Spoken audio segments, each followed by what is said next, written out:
Hi, it's me, Darren, co-founder of P4P, the leading e-assessment and e-portfolio platform out there because we follow assessment from end to end. I'm doing a talk this week on the QCTO policy that came out a while ago, got about 2 weeks ago. It's the summary of guidelines on e-learning and e-assessment on the Occupational Qualifications Sub-Framework, OQSF, applicable during the national COVID-19 lockdown. So here's this policy. What's really awesome about this policy is the QCTO has rightfully split e-learning and e-assessment from each other. They are talking about it in two different perspectives.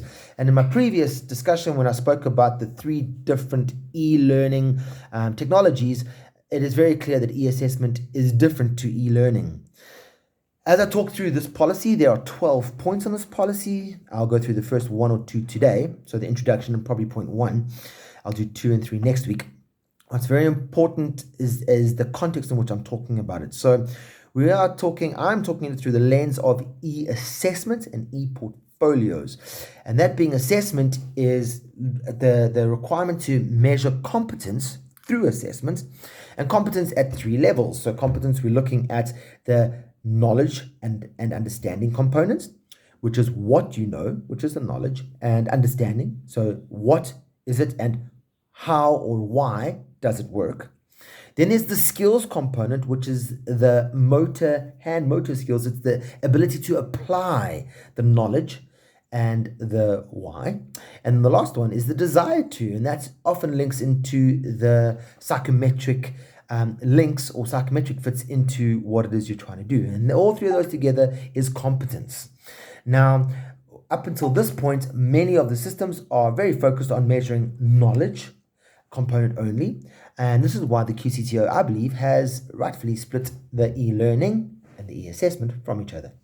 Okay, so onto the first page. The first page starts with a big red underlined note going, note, these guidelines are applicable during the national state of disaster called around the COVID-19 pandemic. They are subject to revision or removal once the national lockdown has been lifted. I am still not sure why the CETAs and the QCTO are so afraid of good technology.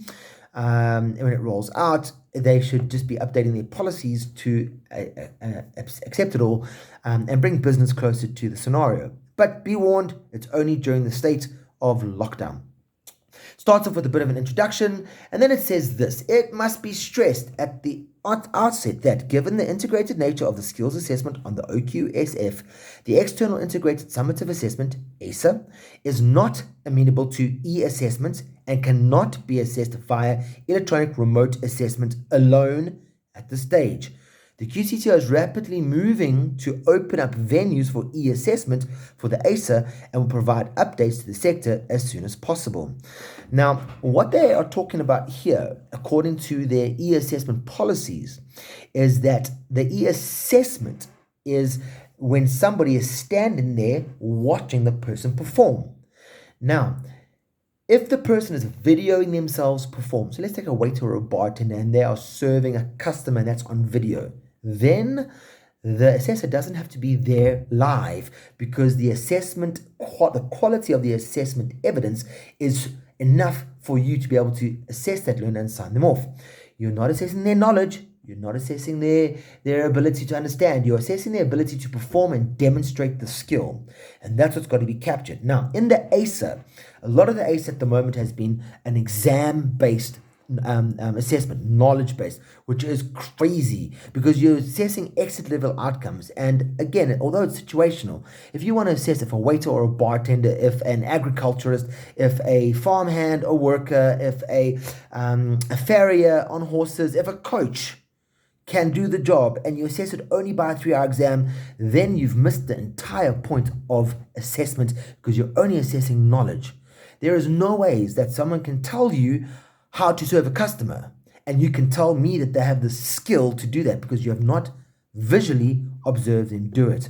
And this is where e-assessment has to be split between e-portfolios and e-assessment, and then e-knowledge and e-tests, and they come together. So as the QCTO is opening up assessment centers, I recommend that you look at your company, look at what you do, and can you become an assessment center by virtue of the work that you offer so that your employees come to work on a Monday morning. You set up the e-assessment process, the ACE scenario, and your employees do their job as part of the e-assessment according to the QCTO frameworks and how e-assessment centers are set up. That is perfectly okay. Now, let's go into the 12 points they're talking about with regards to if you're going to do this as a provider. Okay, so consolidated quality guidelines for the OQSF e-learning programs. E-learning standard 1. The skills development provider has a clear vision and mission that reflects its academic commitments, the needs of the learners and of society. The standard entails the SDP integrates the notion of and distant learning into the core of the organization. Such programs are not developed as an afterthought or reactively, but they are treated as core features of the everyday work of the SDP. So that's all good if you didn't buy your program offline or from some shelved company that sells learning programs. If you designed it yourself, it'd be a lot easier to incorporate this. What they're looking for you is they're looking for you to show that you are an SDP, a skills development provider, a training provider that has a vision for growth and learning in the country, as opposed to a training provider who's bought your content off the shelf and now is trying to roll it out and you're stuck because of COVID. It's a very interesting scenario. And I recommend that you get hold of some really skilled people out there to have a look at your programs and help you revision the program that you're offering and then get into a really good e-assessment strategy in place. That's what we do as a company. We offer a very good e-learning policy to our clients. I know it's very good because many people have looked at it. It aligns to most of the CETA's e-requirements at the moment, and it's aligned to both e-learning as well as e-assessment and the different platforms that enable it. That is the starting point, and that is what the QCTO is looking for. Can you demonstrate that?